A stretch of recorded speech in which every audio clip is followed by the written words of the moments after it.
E aí pessoal, tudo bem com vocês? Nessa nossa aula de hoje nós vamos continuar, o conteúdo de cinética química. E para isso, hoje nós vamos ver por que ocorrem reações químicas, tá? Para dar continuidade, eu vou estar compartilhando uma tela com vocês, onde a gente vai ver isso com mais clareza, tá bom? Então segue aí, acompanha, essa é a nossa tela.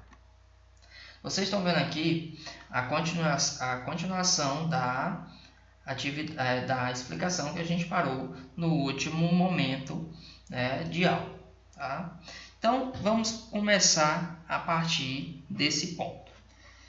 As reações químicas, elas acontecem basicamente por dois motivos. Vamos comentar logo esse daqui. Ó.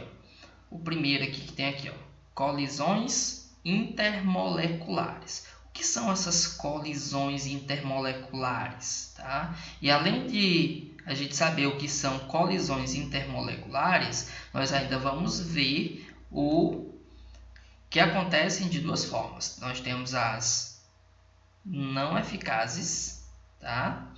E nós temos as eficazes. Nós temos aí duas situações. Vamos ver aqui o que é cada uma, analisar. Deixa eu só colocar aqui um marca-texto melhor. Vocês poderão, turma, encontrar com esses nomes também, ó, não efetivas e efetivas. Vamos ver aqui, ó, observa no texto que nós já temos essa observação. Ó. Sem energia de colisão suficiente ou geometria de colisão inadequada. Turma, quando é que nós temos colisões intermoleculares não eficazes? É quando você tem um encontro de dois átomos, daqui a pouco eu vou estar mostrando as imagens para vocês, onde a ligação não vai acontecer, não vai haver a reação química. Nós vamos ter o choque, tá? Nós vamos ter colisão, como diz aqui, porém a reação não vai acontecer. As eficazes são quando você tem a ocorrência de reação.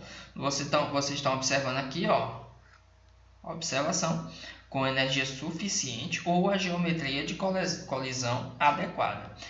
Então, vocês podem analisar conforme está escrito aqui, ó, colisão intermolecular não eficazes. Você não vai ter formação de produtos, tá? Você vai ter as substâncias juntas, mas não vai ocorrer reação. Se você tiver a ocorrência de reação química e formar produtos, você está falando de colisões eficazes. Vamos descer aqui um pouquinho mais a tela para vocês verem isso melhor. Dá uma olhadinha aqui que vocês estão vendo, turma, ó, reação. Um exemplo de colisão eficaz, tá? No caso, geometria favorável. O exemplo aqui que é dado é com a reação do composto HBr, que é o ácido bromídrico, com o O2. O2 é o gás oxigênio. E nós vamos ter a formação dessa substância. Dá uma olhadinha aqui, ó. Você tem aqui o exemplo, turma, essa esfera maior, representando o elemento bromo, Br, e tem aqui, ó, essa menor representando o hidrogênio.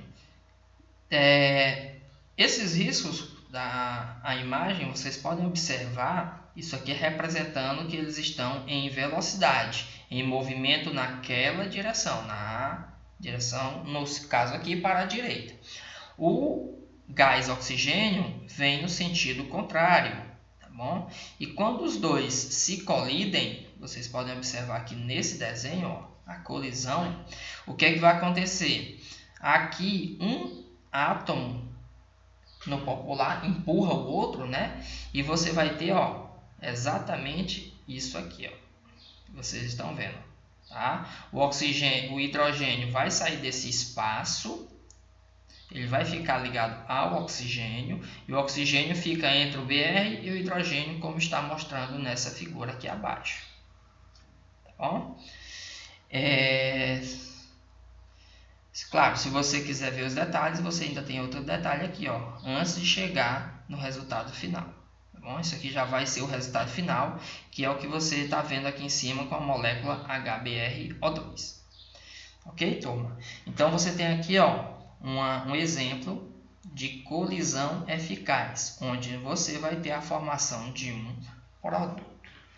Vamos seguindo aqui para o próximo slide. Aqui você tem aqui exemplos de colisões desfavoráveis. Essas colisões desfavoráveis são aquelas que não vai ocorrer a reação. Quando é que você não vai ter reação? Quando você tem um choque exatamente nesse formato, turma, você observa que a molécula ela está nessa posição, digamos, horizontal, e o oxigênio, aqui o gás oxigênio, está em outra posição, no caso, vertical. Nesse momento, você não vai ter a ligação, a reação acontecendo, tá bom? Esse choque, o que pode acontecer nesse choque é exatamente esse elemento, esse composto, quebrar outra molécula, mas os dois não vão se juntarem, os elementos não vão se juntarem, não vai haver formação de produto, tá? Se você observar esse formato de ligação, ela está diferente do que a gente viu aqui. Observa que você tinha esse momento semelhantemente na vertical, ó, se vocês compararem bem, na vertical, e a outra, o gás oxigênio, ele vinha num formato mais de diagonal, tá bom? Então, nesse momento, haveria a ligação química, a reação química. Outros exemplos que não vai acontecer são esses tipos aqui, ó, que os dois estão na vertical, desculpa, na horizontal. Vocês podem observar esse formato, tá? Estou desenhando apenas para vocês compararem, analisar. Esse formato não vai acontecer e nem se você inverter a molécula do HBr, ó, tá ao contrário aqui, turma. Esse tipo de choque é o que nós chamamos de choques frontais, tá? Então, choques frontais não tem reação química. O outro são o que a gente chama aqui, ó, choques de passagem. Dá uma olhadinha em cada um desses desenhos, turma. Inicialmente, vamos dar uma olhadinha nesse, ó, choque de passagem. Esse está na vertical e esse está na horizontal, tá bom? Então, nós vamos ter um choque aqui de passagem. Não vai ter ocorrência de reação química. Mesma coisa aqui, ó, os dois na vertical, mas os dois aqui só estão de passagem. Um não vai empurrar o outro. Se você inverter, vai ter a mesma análise, tá bom? No caso, inverter a molécula, tá, turma? Observa aqui, ó, que você tem aqui Br lá em cima da molécula e aqui você tem o hidrogênio lá em cima. Então, choques de passagem e choques frontais, você não tem reação química. O que a gente está falando aqui, pessoal, é de geometria, tá? O formato da molécula. Então, como vocês viram aqui, esses dois comentários que eu fiz aqui, essa análise, é em relação ao tipo de reação que acontece com colisões, tá bom, turma? Então, colisões são esses choques. E revisando, nós temos a colisão não eficaz, que foi o que eu acabei de mostrar abaixo, né? Através que não ocorre reação com choques frontais e nem choques, qual é o nome? Choques frontais e choques de passagem. E você tem as reações, as colisões eficazes, que são a que tem geometria favorável para que ocorra a reação, tá bom? Então, o primeiro ponto é esse daqui, colisões intermoleculares. O próximo ponto nós temos aqui é energia, tá? Você só vai ter uma reação se você tiver uma energia mínima para que ocorra a reação. Essa energia nós chamamos de energia de ativação. Vocês observam aqui esse texto, ó.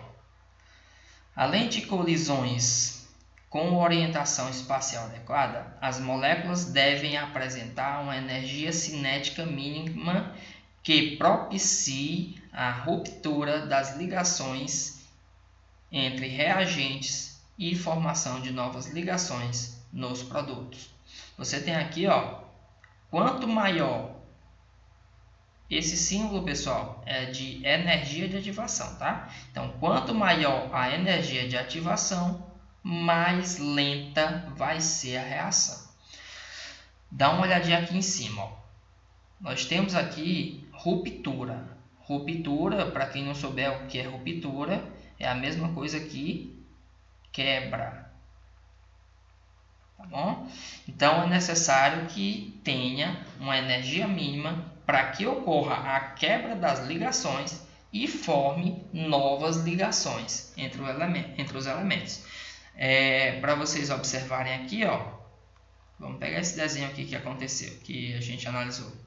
Quando você observa esse choque entre os dois, tá? É muito simples, é muito fácil a gente considerar que esse choque pode ser que aconteça sem intensidade suficiente para que quebre a ligação entre o bromo e o hidrogênio, tá? Essa energia ela tem que ser muito grande o suficiente para quebrar essa ligação. É isso que nós estamos comentando, tá? Você tem aqui o choque, e esse choque tem que ter uma energia suficiente para quebrar aquela ligação, para a partir daí formar novas ligações, que é o que vocês estão vendo aqui nessa situação que nós chamamos de complexo ativado, tá bom? Então, nós temos essa situação, cadê aqui? Então, energia mínima para reagir, é a energia de ativação. Essa energia vai causar a quebra das ligações entre as substâncias para formar novas ligações. Tá bom, turma? E claro, anotem esse detalhe aqui na mente de vocês. Se vocês tiverem uma reação que está acontecendo devagar, lenta, uma reação lenta, ela tem a energia de ativação muito grande, tá bom? Energia de ativação. Só para deixar aqui claro para vocês, tá bom, turma? Vale observar que a energia de ativação você tem bem aqui na frente também, Beleza? Vamos seguindo aqui para a continuação da aula. Nós temos aqui abaixo duas representações gráficas dessas reações químicas, tá bom? O que acontece aqui? Deixa eu só ver um negócio aqui. Então, é importante aqui a gente estar atento que nós temos dois tipos de reações químicas. Uma que é chamada de reação exotérmica, e nós temos outra chamada de reação endotérmica. O que acontece aqui, turma? Nesse momento, vocês vão observar, nesse desenho do gráfico. Vamos analisar primeiro a energia, a reação exotérmica. Vocês observem que nós temos uma energia aqui, não sei se o áudio, a imagem vai pegar bem, mas isso aqui é um H e um I, tá bom? Nós temos aqui H, I. E aqui abaixo é HF. Isso aqui é entalpia, esse H significa entalpia, tá bom? Inicial e entalpia final. Entalpia é a energia que cada substância tem, tá bom? Energia para quebrar essas moléculas, essas ligações que eu citei um pouco mais atrás. Então, você tem uma quantidade de energia aqui, turma, Energia inicial. Quando você vai colocar para ocorrer a reação, as substâncias vão entrar em contato e vai haver as colisões, tá? Quando você chegar aqui com um determinado tempo, nesse ponto, você vai observar que você utilizou certa quantidade de energia. Essa quantidade de energia é o que nós chamamos de energia de ativação. Então, o tamanho dessa energia de ativação é o que a gente vai estar analisando para que ocorra a reação. Logo em seguida, esse ponto aqui, como vocês estão vendo, é o momento onde os átomos estão se rearranjando, quebra uma ligação para formar outra ligação. Então, aqui esse nome, complexo ativado, é esse momento de rearranjo de ligações. Depois que acontece isso, o que vai acontecer na sequência é exatamente a perda dessa energia de ativação, tá? E onde a gente parar aqui, vocês observam que esse ponto a gente chegou no mesmo nível, ó, tá bom? E passou, tá? Quando você tiver essa queda maior, quando você analisa a entalpia inicial com a entalpia final, e a entalpia final ficou mais baixa do que a inicial, é porque você teve um calor liberado, tá? Esse calor é a variação de entalpia que nós representamos por ΔH, variação de entalpia. Beleza, turma, até aqui? Então fica isso, ó. Quando o calor é liberado, você está falando de uma reação exotérmica. Na prática, onde é que a gente pode ver isso? Qualquer reação química que você tocar com sua mão, claro, uma que seja possível a gente fazer isso, é óbvio. Se você sentir calor, se você sentir que está quente, é porque ela está liberando energia, está liberando calor. Então você está falando de uma reação exotérmica. Se você quiser ter algo na prática, é só você pegar a sua mão e colocar um pouco de sabão em pó, tá? Sabão em pó, coloca na mão e coloca dentro d'água, tá? Ali, o sabão em pó vai reagir com a água e vai liberar calor. Isso vocês podem ver na prática, tá bom? Uma reação simples. Claro, é necessário que você tenha cuidado com a sua pele. Se você tiver problema com pele, não faça isso, tá bom? Apenas para fazer essa observação, você encontra lá. Outro exemplo aqui é a reação endotérmica. É claro que tudo que a gente vai falar aqui é o inverso da reação exotérmica, tá bom? Vamos observar. Você tem um certo ponto aqui, ó, entalpia inicial. Como é que eu sei que é inicial, turma? Porque vem aqui, você tem aqui o nome molécula dos reagentes. E se eu considerar essa reta de baixo como uma reta de tempo, você vai começar aqui do zero. 0, 1, 2, 3 e por aí vai. Então aqui é o início, é onde a gente está iniciando, ó. Vamos subir aqui, vai ocorrer o contato entre as moléculas até chegar no ponto do complexo ativado. Quando chegou esse momento, é o momento que a gente pode analisar para encontrar a energia de ativação. Então, a energia de ativação é isso tudo, turma. Ó, energia de ativação, tá? Ocorreu a quebra de ligações, formação de novas ligações para poder formar os produtos. Está aqui, molécula dos produtos, ó. O que é que você vai analisar? Que daqui dos reagentes, da entalpia dos reagentes até a entalpia final, inicial e final, turma, você tem aqui o ganho de energia, ó. Então isso aqui foi um calor absorvido, tá bom? Então você analisa as duas, ó. Calor absorvido, nós estamos falando de reação endotérmica. Calor liberado, reação exotérmica. E você pode comparar o seguinte: esse ΔH, o delta significa variação, o H significa entalpia. Então, variação de entalpia, tá bom? ΔH, variação de entalpia. Daqui a gente tira o seguinte: se o ΔH for um valor maior do que zero, se você estiver calculando, estiver vendo ou analisando, se o ΔH for um valor maior do que zero, nós estamos falando de reação endotérmica. Se o ΔH for menor do que 0, nós estamos falando de uma reação exotérmica, tá bom, turma? Então, esses dois pontos, essa análise de gráfico é muito boa para a gente estar resolvendo questões com elas. Vamos seguindo. Nós temos aqui abaixo, pessoal, além da reação química, nós temos os fatores que influenciam na velocidade das reações.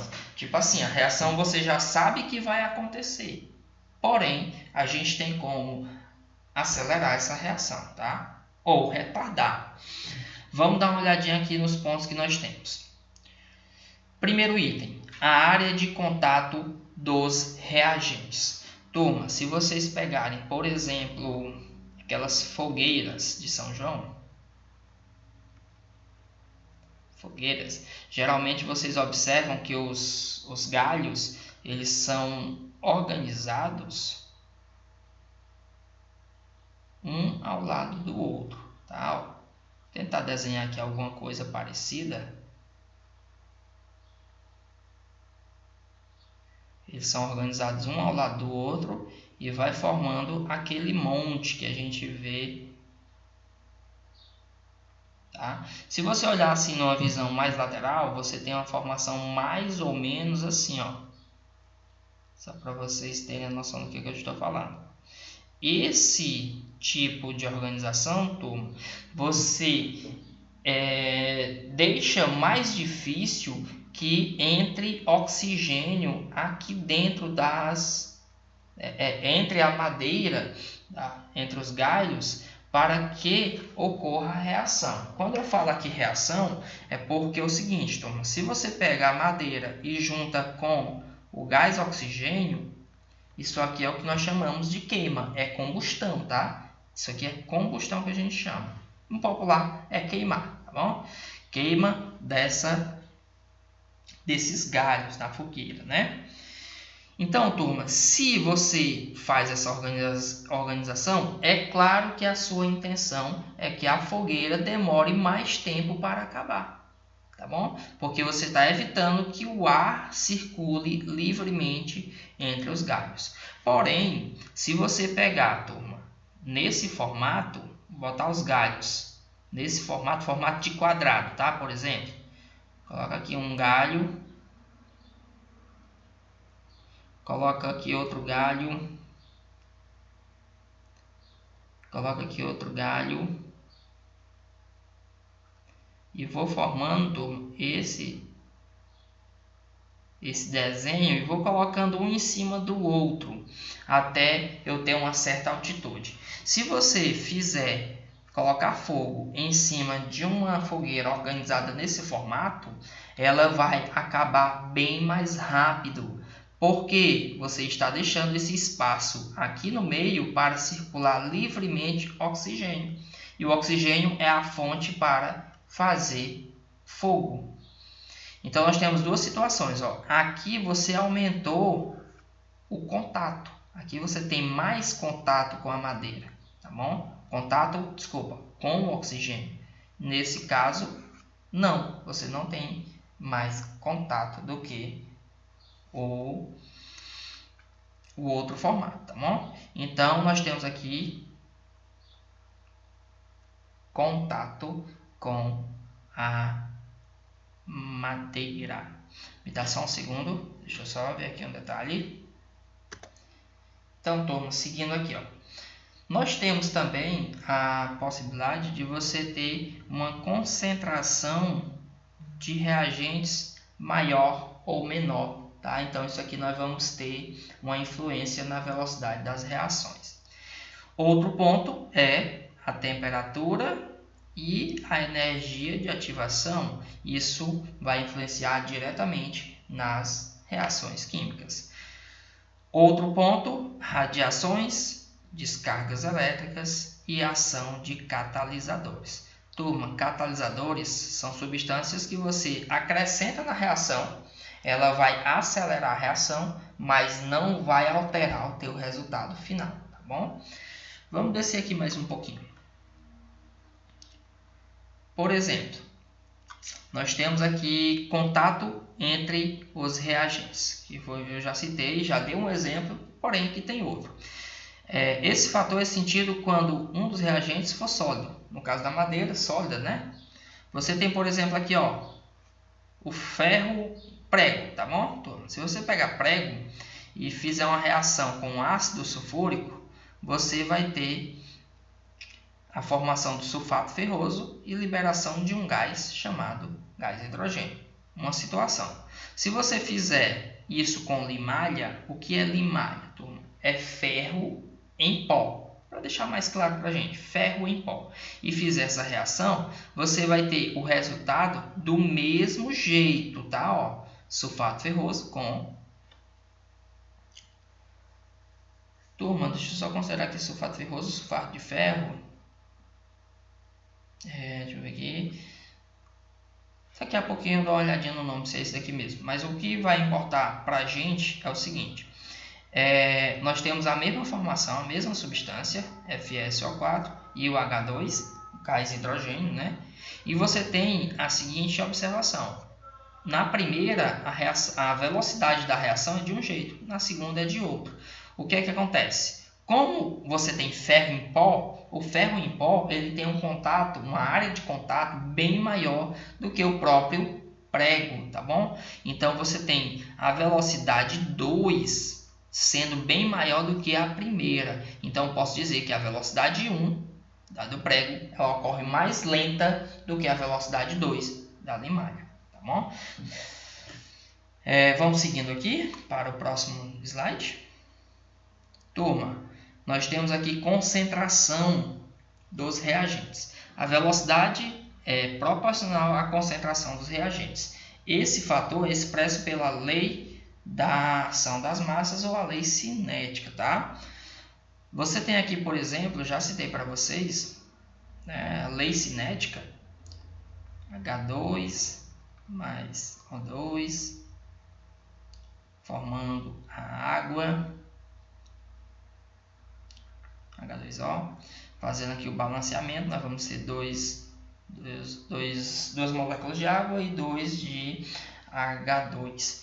Se você for representar a velocidade, a lei cinética dessa reação, você coloca dessa forma, V igual, o K, ele é uma constante cinética, então você coloca o K, você não vai mexer com isso. Multiplica por esse colchete que você está vendo, é a representação de concentração. A letra A maiúscula e a letra B minúscula são as moléculas. Como eu estou falando, por exemplo, do H2 e do O2, aqui dentro eu vou colocar H2, concentração de H2. Lá em cima, você observa esse alfa, né? É a ordem cinética, tá? Você observa aqui a ordem cinética, é o número que você tem aqui na frente. No caso do H2, quadrado. Multiplica por concentração de O2, lá em cima é o número que está aqui na frente. Não aparece, mas é o número 1. Pronto, lei cinética. A forma de representar a lei cinética é essa, tá? Então, você pode influenciar na reação se você mexer na concentração, ou colocando mais ou colocando menos, tá bom? Alterando a concentração. Vamos seguindo aqui para o próximo item. Temperatura e energia de ativação. As variações de temperatura modificam o valor constante da velocidade. Turma, tem reações químicas que vocês já conhecem, que se você aumentar a temperatura, a reação acontece mais rápida. Se você reduzir a temperatura, a reação acontece mais lenta. Um exemplo disso é a própria carne que você coloca no congelador na sua geladeira. Você já está colocando na geladeira exatamente para evitar que aquela carne estrague. Então, você está retardando essa reação química. Nós temos aqui um aumento na temperatura, aumenta a frequência das colisões intermoleculares e aumenta a energia cinética das moléculas, fazendo com que um maior número de alcance um maior número alcance a energia mínima para reagir. No caso, a energia de ativação. Então, ó, aumentou, vamos estar dizendo aqui, ó, aumentou a temperatura, aqueles choques, aqueles desenhos das moléculas que a gente viu lá atrás no slide, ele acontece bem mais rápido, tá bom? Nós temos aqui um aumento da lei cinética, no caso a agitação molecular, favorece a ruptura das ligações, tá bom? Vamos descendo aqui mais um pouquinho. Ação de catalisadores. Como eu já citei para vocês, catalisadores são substâncias que, quando presentes, aumentam a velocidade das reações sem serem consumidos. Afinal, encontram-se qualitativamente e quantitativamente inalterados. Significa o que, turma? Isso aqui? Que você adicionou uma substância na reação, ela não diminuiu nem aumentou, ela só ajudou a acelerar a velocidade. Vamos dar uma olhadinha aqui, ó. Os catalisadores encontram caminhos alternativos para a reação. Caminhos alternativos é o popular, ela encontra atalhos, né, para a reação ocorrer mais rapidamente, envolvendo menor energia, tornando-a mais rápida. Tá bom, turma? Naquele desenho aqui, ó, deixa eu ver se eu não tenho um desenho aqui abaixo. Naquele desenho que a gente viu aqui do gráfico, deixa eu botar aqui no gráfico, pronto. Quando você observa um gráfico nesse formato, a função do catalisador é exatamente reduzir a energia de ativação. Então, se você tem um gráfico nesse formato, quando você ouvir um gráfico dessa forma, turma, ó, bem mais baixo do que o normal, é porque essa reação ocorreu com catalisador. Ok? Então, a função aqui do catalisador é reduzir a energia de ativação, fazendo com que a reação ocorra mais rápida. Vamos descer bem aqui, voltando para a tela onde a gente estava. Pronto, vamos dar uma olhadinha nessa. Por exemplo, você tem aqui uma reação de SO2 com oxigênio, é uma queima, que vai formar o SO3. E você tem aqui o valor da energia de ativação, tá bom? Sem catalisador. Importante. Se você pegar a substância NO2 como catalisador, a energia de ativação ela reduz para 110. Observa, turma, que era 240, passou a ser 110. Só para vocês saberem, isso aqui, essa simbologia, nós lemos da seguinte forma: o K é quilo, o J é joule, barra você lê por, mol você lê mol mesmo. Então é quilojoule por mol, tá bom? A forma de se ler. Vamos descendo bem aqui, ó, mecanismo de reação. Você tem aqui, turma, observa aqui, ó, o SO2, foi adicionado o NO2, você formou SO3 mais NO. Esse NO deu sequência na reação aqui abaixo, ó, e juntou com O2 e formou NO2. Você vai observar o seguinte, ó, se a gente for somar essa reação, você vai tomar por base essa seta, tá bom, turma? Você vai comparar as substâncias, quem está de um lado, quem está do outro. Observa que o NO2 está do lado esquerdo. Deixa eu só trocar aqui a fonte, a cor da fonte.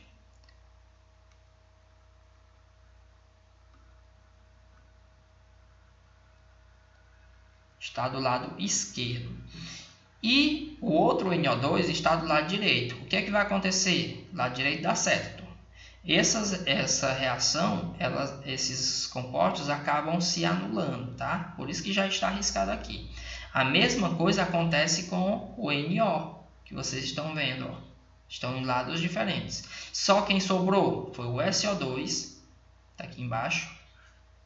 O meio de O2 tá aqui e o SO3, que está aqui. Quando você pega a energia da primeira reação com a energia da segunda reação e faz uma soma, você tem 110 kJ. Claro, aqui não está em detalhe, mas é importante que vocês saibam que você soma a energia da primeira reação com a energia da segunda reação.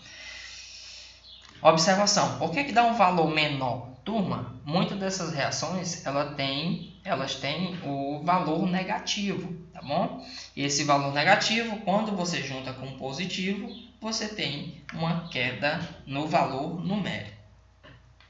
Então vamos seguindo aqui. Características dos catalisadores. Primeiro, eles só servem para aumentar a velocidade. Eles não são consumidos. Eles não iniciam a reação, mas interferem nas que já ocorrem sem a sua presença. Eles podem ser utilizados em pequenas quantidades, vistos que não são consumidos. E seus efeitos podem ser diminuídos com a presença de venenos de catálise. O que é isso, turma? São outras substâncias que vão reagir com os catalisadores, tá bom? No exemplo acima citado, nós usamos o catalisador NO2. Se no meio dessa reação aparecer uma substância que reaja com ele, vai acabar o quê? Atrasando a função dele, que é acelerar a reação. Então, no lugar de acelerar, ele não vai estar fazendo nada. Tá bom? Então, ele é anulado, a função dele é anulada ou apenas reduzida com as substâncias chamadas de venenos de catálise. Seguindo mais aqui abaixo, nós temos, por exemplo, eu trouxe para vocês essa imagem apenas para fazer o comentário sobre, não sei se vocês sabem, se todos vocês sabem, mas os veículos, os carros, eles possuem abaixo do carro um equipamento que é chamado de catalisador automotivo, tá bom? Eu vou comentar aqui onde é que ele vai parar, que vocês vão lembrar um pouquinho.